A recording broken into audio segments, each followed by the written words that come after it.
How are you guys? Today I'm just gonna have a ramble through the Northeastern Army and break it up into organisation, the equipment it might have had. I'm going to show you my matchbox my Airfix army made from Airfix World War One infantry, which is a lot wrong with. I made loads of mistakes here, but I'm going to show you what they were, and still I've got a decent enough unit that I can still field. Now, first off, I like to start with the uniform that I chose. Okay, these are service caps, puttees. Where I fucked up was I should have given them, put them in socks, painted the feet white and then paint the slippers on and then put the puttees on. The colour's good, but I didn't learn that trick until, 4 or 5 years ago. But if I did these again, that's how I'd do them. But I will never do these again. I ain't doing that much painting again. An infantry section, the Northeastern Army, of the young marshal, was 9 men, 9 armed men, 2 unarmed. Okay, so that's 11 for the section, and then 33 for the platoon. Now, some accounts say 37, but I guess that's the officer and whatnot, And then infantry company is 111 men. Now, back to the section. It's very doubtful that any section in the Northeastern Army ever had an LMG. You found them at the company level, but not the section level. However, this is a company for a game called Rapid Fire that I play. And to be honest, the LMG is completely 100% wrong. It should be a Shenyang Type 17, but I'll get to the Type 17 later. There's a lot of talk about the Shenyang Type 17, and I've got my own views on it, but we'll get to them later. So as I said, the uniform I was happy with. We'll see troops in service caps in Chinese forces in this dun-coloured uniform up until the end of the war, especially in rear areas. But however, this uniform can still be seen in 1937 in Beijing and Tianjin. So it's a good uniform to paint your army with. It's not a bad way to go. As you can see from this officer here, with a few head swaps, a few caps on. Now, I painted the officers with same colour uniforms as the men. Now, that was probably a mistake.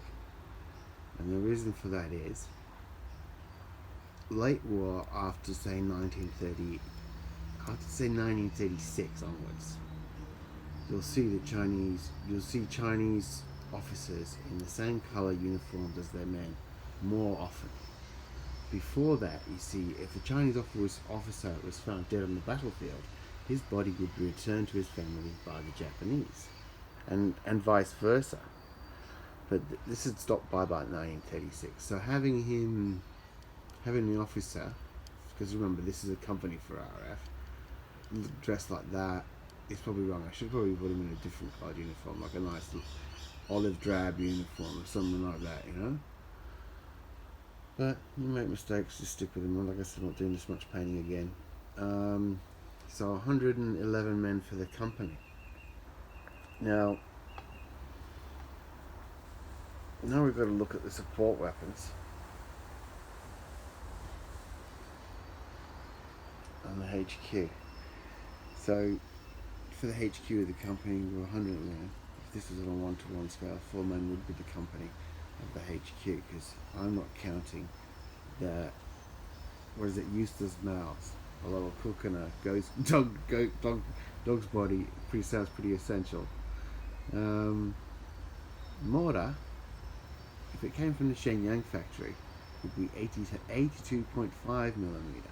Copy of that Stokes mortar, Brandt mortar.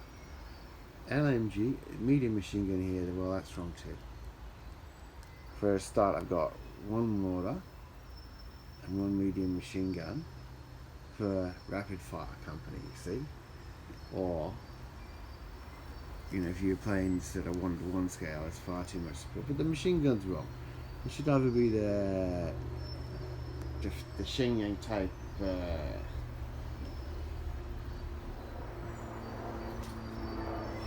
think it's a Shenyang Type 13. Off the top of my head. Let's have a look. Yeah, Shenyang Type 13, which is a copy, of the French hotchkiss. Now, this is an interesting story. Now, many authors claim that the Shenyang arsenal had bought the hotchkiss in 8mm off the Japanese, and then tried to produce it themselves in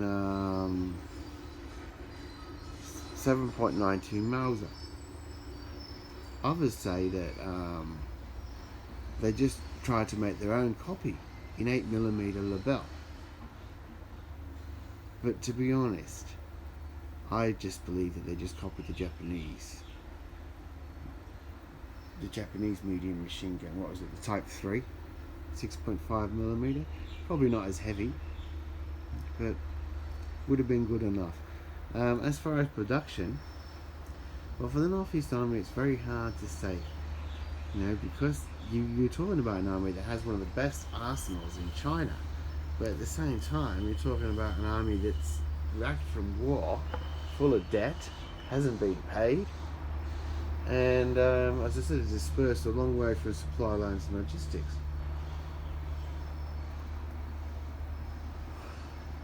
So, on the 18th of September 1931, on the railway track just out of Shenyang, on the Eastern Manchuria Railway, the Japanese had right. The Kwantung Army was based on the idea of guarding the South Manchuria Railway Zone and the treaty ports after the Treaty of Portsmouth, signed in 1902. So the Japanese Kwantung Army and the Japanese China Garrison Army were ever present in China. And these armies were professional armies, but not very large, but they had the right to maneuver without notification. And as I said, formally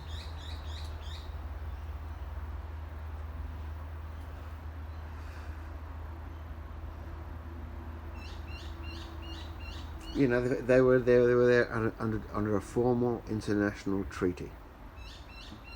So on the 18th of September, they planted explosives again on the railway track. Not enough to damage the track, but enough so that they could accuse the Young Marshal's forces out in Shenyang. It was about 200 meters down the track from the Beideyang barracks.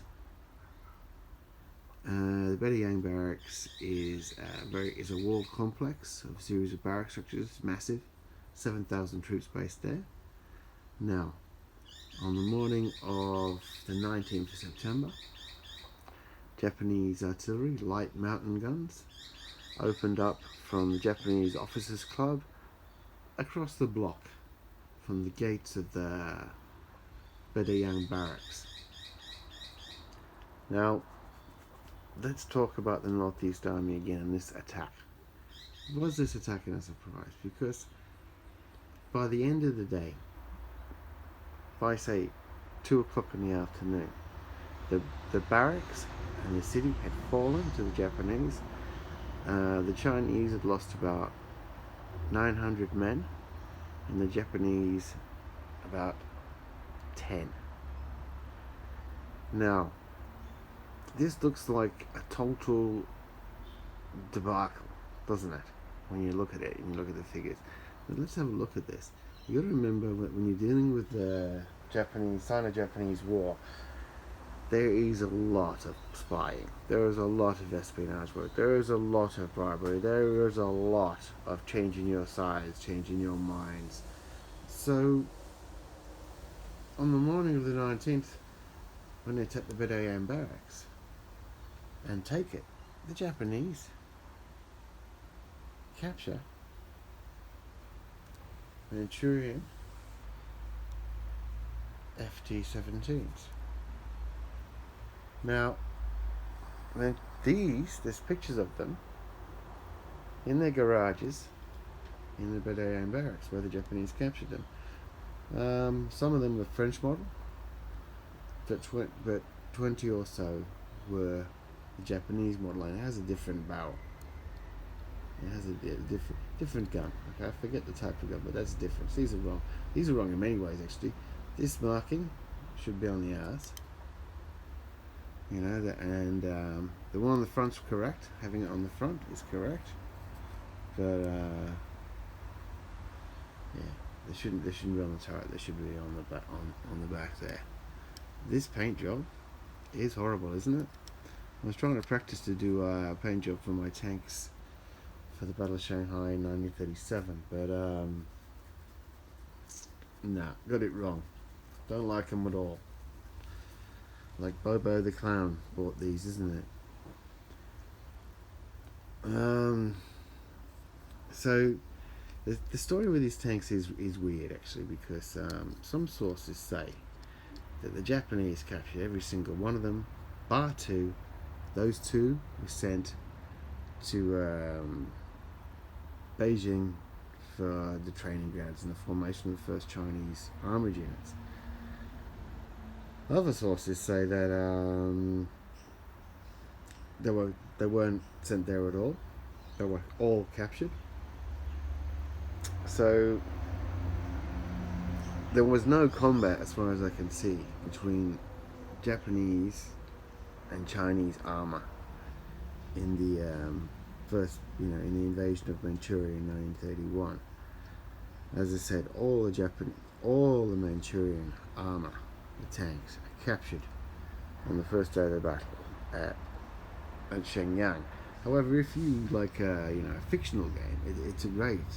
I can imagine the sort of playing cards that you didn't bar the gate guards long enough. The keys, they found the keys for the FT-17 garaged, all of that, because who can tell what happened? It must have been bloody mayhem when that artillery opened up, when those guns opened up. And I can just imagine that there was plenty of agent provocateur played by the Japanese running up and down the barracks saying, run for your bloody lives. And let me see. Also, we've got to have, you've got to understand, in an army, the way an army stacks its arms and stores its arms and equipment very. We don't know how they stored their arms and ammunition. Were only the guards armed? Were rifles on racks in the barracks?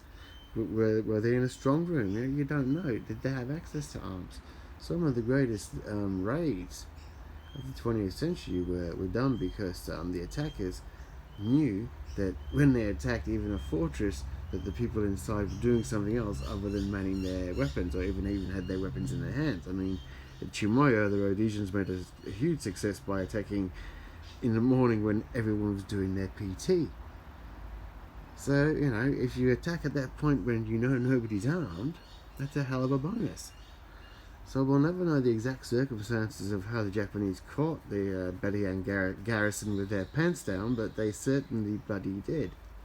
And within hours of capturing Shenyang, they were down the railway track, heading down the railway track across a country that the only lines of communication are the railway tracks.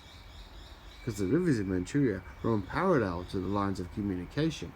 I mean, they run across the lines of communication, so not parallel to it. So the rivers are not really a functionable means of logistical support.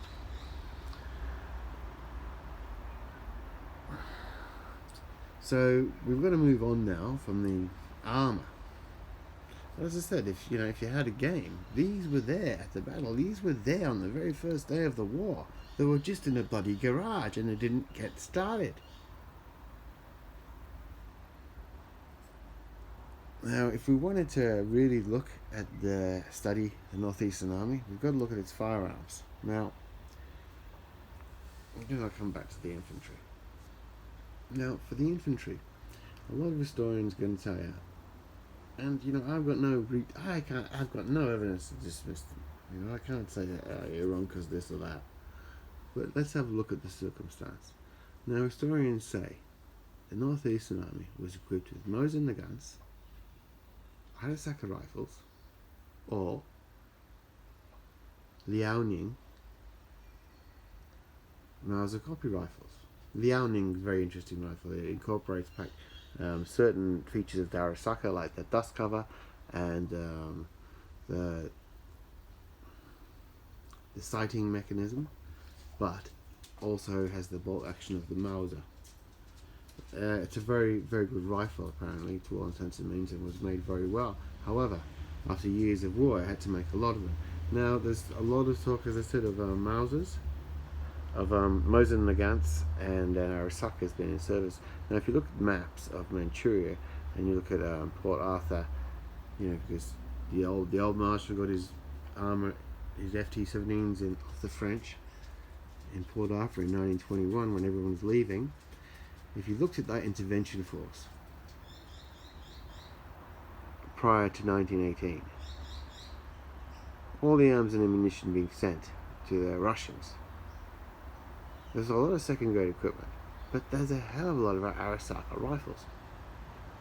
Now, the Russians aren't known for throwing arms away, and it's a fact that the Russians were all short of Mosin Nagants. I mean, why were they making them?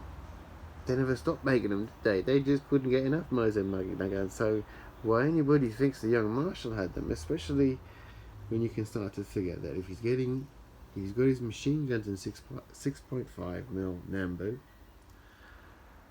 and he's already got rifles in 6.5mm Nambu,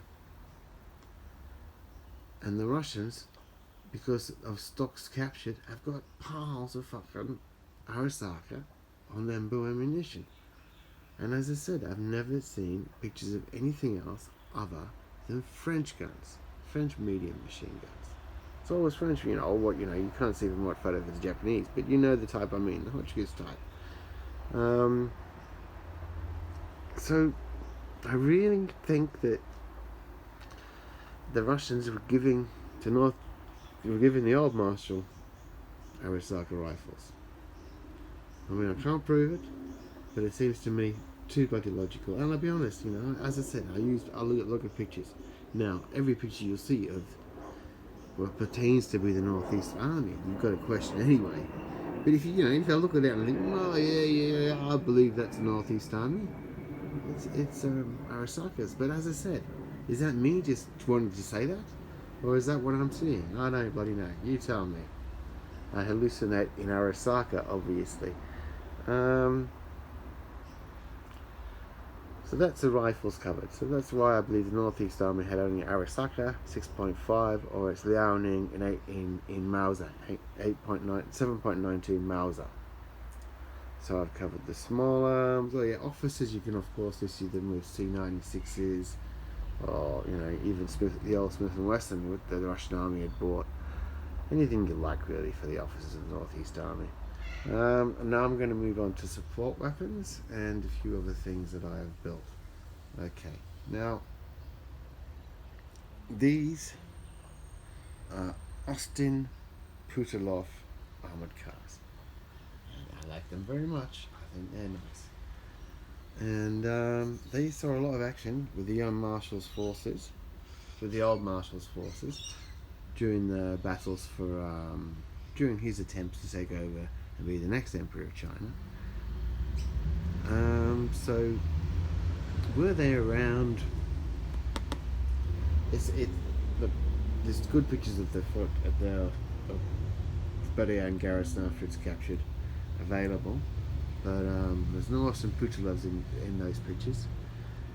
Austin Putilovs were around. They will serve. The Japanese had them. They will be seen in Manchukuo forces' hands on a different chassis again, known as a Shiak. They will they get around for a long bloody time. I mean, even the Brits put something else. I'm not really an expert on what that was called, but yeah, even the Brits remounted them. So they were around a long time. So I would say if you wanted to have any armor that would be believable in an encounter, I would have gone for the Austin Putilovs.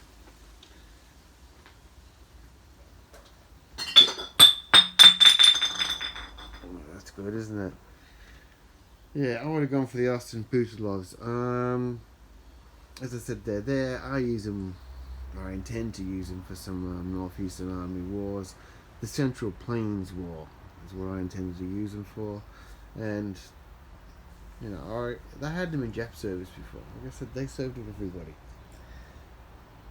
And they're nice models. They're an Eastern European company. I bought them from Hobbyco, and I think 2 of them were $28. It's nice.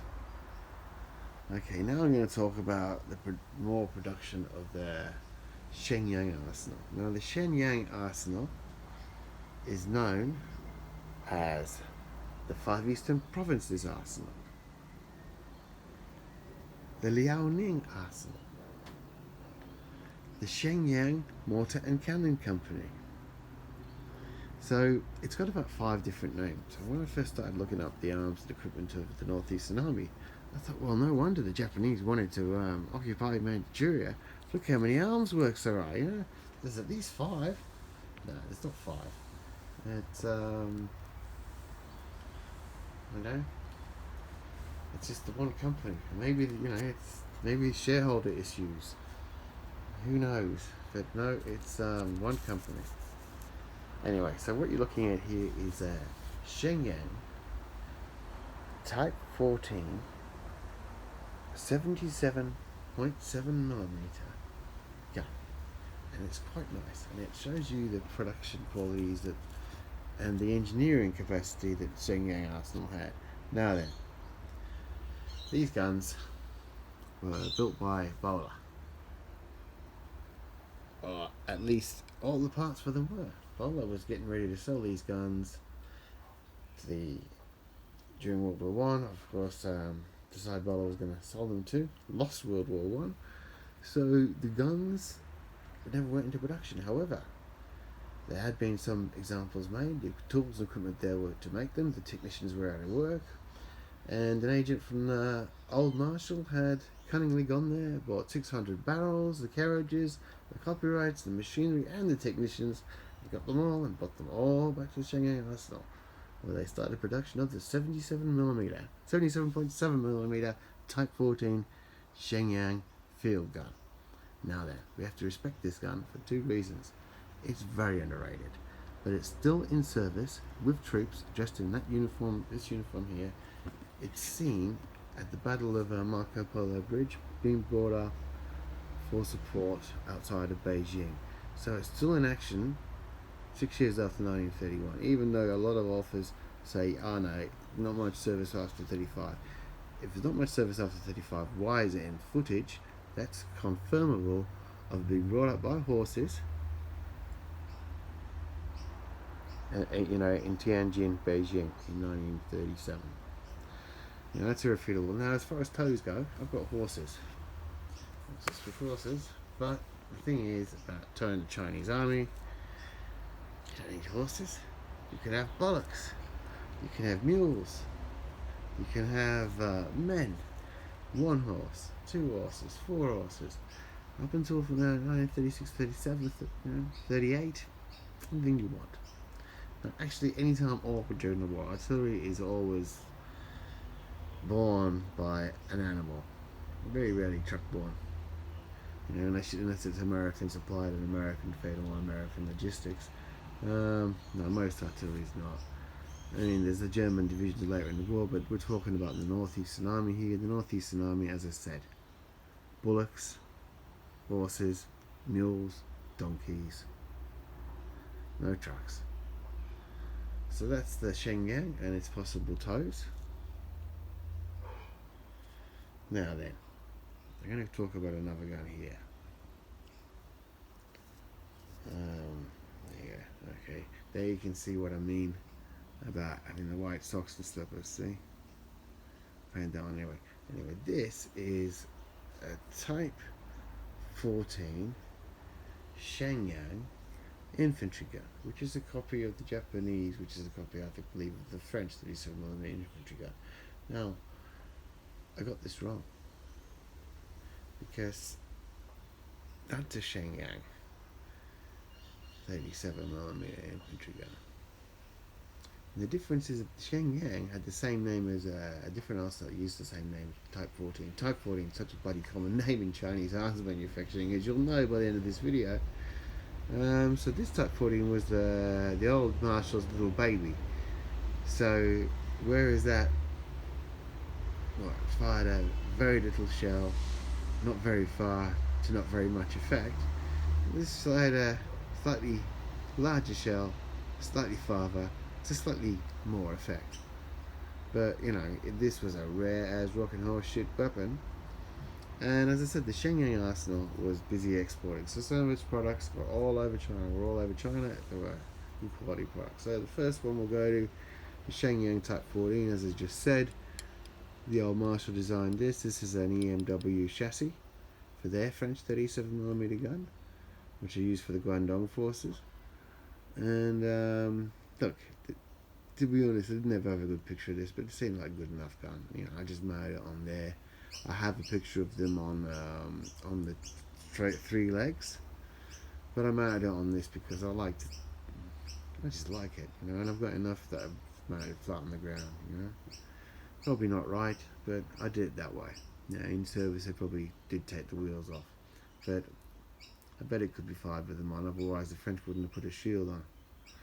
Okay, so that's something that I made from two different models.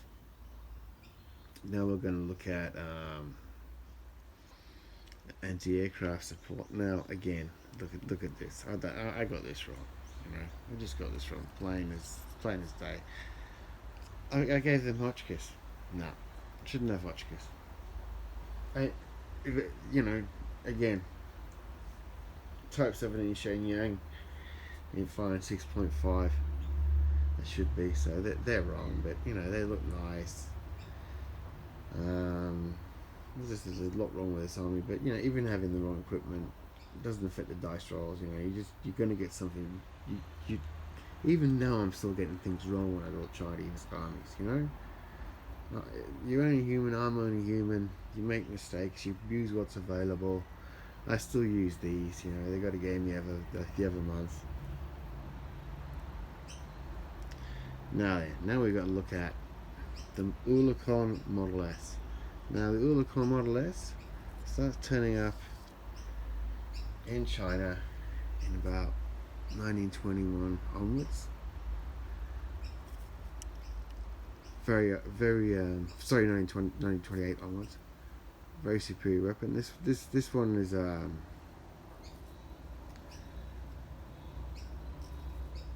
Madsen. I picked up the wrong one, but even the Madsen came in 1932, used by everybody. This is a Oerlikon Model S.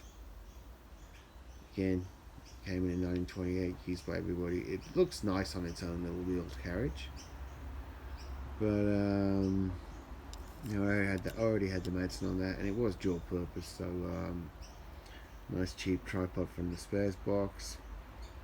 Bob's your uncle Model S. With a Model S, you know, for every division, because you're looking at this is a regiment. You know, as I said, this is a regiment. So for every division, you're only looking at, you know, 4 of these. You know, so you're not getting much fire support when a Chinese army. Now this army's, I always overdo it because, you know, how can you go wrong with having too much? You can only go wrong with having not enough. And besides, you know, every scenario comes with this. You know, you dig up this one scenario that you need that one piece, and you ain't got it. Well, I bloody got it. So now we're going to go on to another product of the Shenyang arsenal. Okay, carriage mounted mortars were very, very common and popular in Chinese service. They were cheap, they were reliable, they could be very mobile. Even the Russians admired the 150mm Chinese mortars. And every arms factory made a copy, so this one is a Shenyang 120mm mortar. They made them in 100mm, they made them in 150mm. 150mm was the most popular, but this one's 120mm. And again, when you've got an army of say 3 divisions, 21,000 men, you know, you're looking at 4 of these per division as support. You know, maybe four four of these per army as support. You know, because this is a support weapon. When it comes to the 77mm Shenyang's, you know, you're only talking four per division. An army might have another 4 to 8 of the 105s that I'll get to, but you're not talking much artillery. You're not talking, when you're talking a Chinese army, you're not talking a large army. You're talking a division-sized unit. So,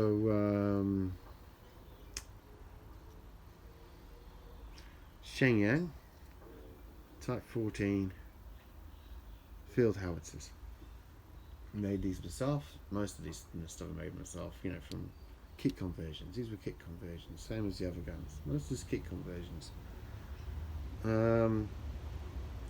So 105 gun on top of Jap Type 105, Type 38 barrel on top of the bowler carriage.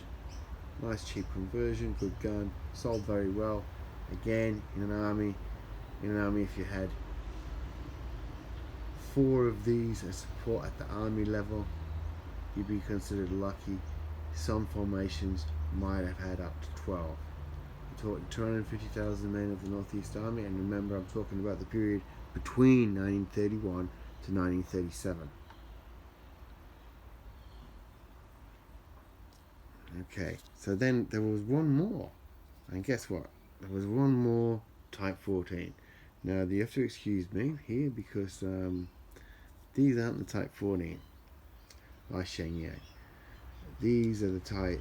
These are 120mm Bofors guns. But the reason I've got them here is because they just look so much like the Shenyang. You know, the Bofors gun were in service with the Chinese and the Japanese, but the Shenyang Type 14 150mm gun is almost identical. I mean, there's so little difference, I think, except for the lower band isn't on. You know, this is a lower band here. This is a lower band here, and they don't have that. So close to why build more models for it, you know. So again, a popular gun, sold well. A lot of provinces bought this. Japanese liked it a hell of a lot, you know, and so the Japanese like this gun a lot, and they like the 105 a lot too. The 105 captured versions would be taken with them to some Pacific islands, but the 120s would serve in as captured pieces within established Japanese forces. So both guns the Japanese liked both guns. They actually had retired their own by 1928. So why they liked the Chinese one better and you were using up until 1945 is, I don't know. Maybe, as I said, they weren't on official strength, but they were just kept on hand. But they were certainly used by the Japanese.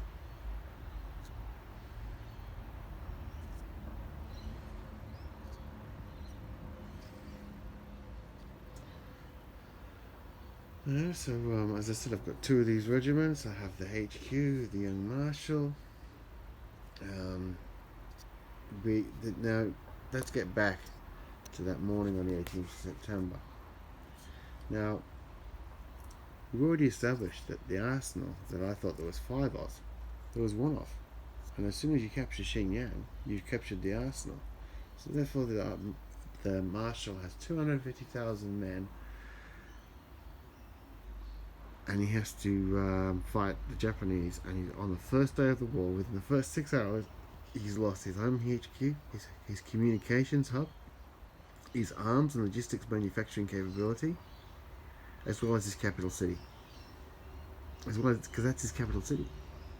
So that is not just a shambles by the Chinese. It just can't be that. It's also got to be seen as an astounding victory for the Japanese. You know, however they did it, with probably good use of stooges, espionage. But that's war, isn't it? I mean, if they were better, they were better on the Johnny's on the spot on the day. And as far as fighting concerned, you got to remember, Chiang had issued an order in 1929 that there was to be a policy of non-confrontation with the Japanese military. When the Young Marshal had spoken to Chiang, because the Young Marshal wasn't in Shenyang on the morning of the 19th. When the Young Marshal had spoken to Chiang, well, at first he couldn't get hold of Chiang, and he'd already issued the order to retreat. Later that evening, he did get in touch with Chiang, and Chiang confirmed the order is not confrontation. Now, let me say specifically, Chiang confirms that an order is for non-confrontation. So, how do you interpret that? When you're miles from the logistics stream, you're sworn to a new government, your Air Force and your Army, the Air Force got it on the first day too, has been wiped out. There's very few roads and ways out of your territory to retreat to. There's very bad communications once your army start to retreat, because you can't retreat. Communications are bad. There's going to be no communications with your troops in the field, your formations in the field. And they're going to be dispersed over the wide, vast spaces of Manchuria. So let's say us results. When you get the order, if you're lucky enough to get the order, to pull back because the Japanese are advancing up the railway line, well, you're on foot. The Japanese are advancing up the railway line. How fast would you retreat? Would you walk? Would you stroll? And bearing in mind this is September too, so winter's coming, the weather's starting to get cold.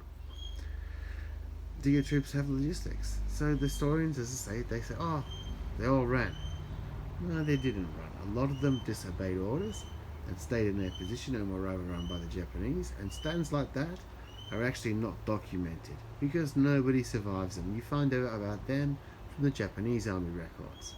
And usually they're put down as bandits, and you can only see by the casualties the Japanese have. Now let's have a look at the casualties the Japanese are having on patrols in the rear areas.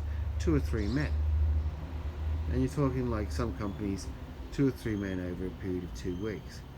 But then again, you look at the superior firepower of the Japanese and the way that they have already established that they're probably better troops than the Manchurian troops in the Northeastern Army at a ratio of about 10 to 1 at least. Then you understand that if they killed 2 Japanese troops on a patrol, there must have been 60 or 70 of them, maybe even a company, because these men are badly armed. So again, there are whole formations and regiments that refuse to retreat. Some of these formations are only armed with swords. Some of them, yes, some units of the Northeastern Army did never get a rifle. They were only armed with swords. Thus, you cannot again judge a man saying to him, they're coming with this, that, and the other, the enemies that are running you. You've got a sword. You can't judge a soldier like that. So the retreat's on. The retreat continues until December. Now, well, again, the historians curse you. Well, you had 3 months, you didn't make a stand, your army's still retreating, you're running. Well, the armies in the field, as I said, they were incommunicado. It was incapable to communicate with those armies in the field. When they were retreating, they were not retreating to a point of logistic supply or a point of logistic reinforcement. They were retreating out of fucking Manchuria, full stop. And it would be hard to ask any commander if he had a plan. It's a European question. I mean, we're in Australia and Ireland, but it would be hard to ask a commander in, say, the Mozambican army if he had plans for a retreat to Pretoria. Because, armies don't plan for retreats, and you most certainly don't plan to retreat further into next door than you've ever heard of. Because you can say what you like about, you just told us before that they reunified with China. But this is still the Northeastern Army. It's not the fucking Chinese army. Lots of units are part of the Chinese army, but not the whole thing. The logistic support they might get is non-existent. So these commanders are not looking for a place to stand for. They are looking for a place where they can be sustained, because the retreat is on. So the fighting simmers down until December, and we see that the rest of Manchuria is fought for in the winter month from December until February. And this is a bit of fighting. It's in -40 degree heat. My army isn't painted for it. It's in -40 degree cold. Sorry, my army's not paid for it. It's not painted for that. It's a very hard, long war. It's full of betrayals.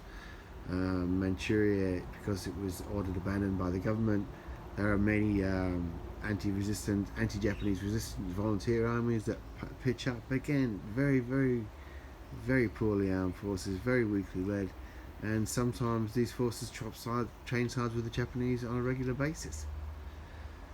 So you can't underestimate how difficult it was for the Northeastern Army to retreat. And let's remember, 5-6 years later, at Shanghai, at Beijing, these troops will not be found wanting.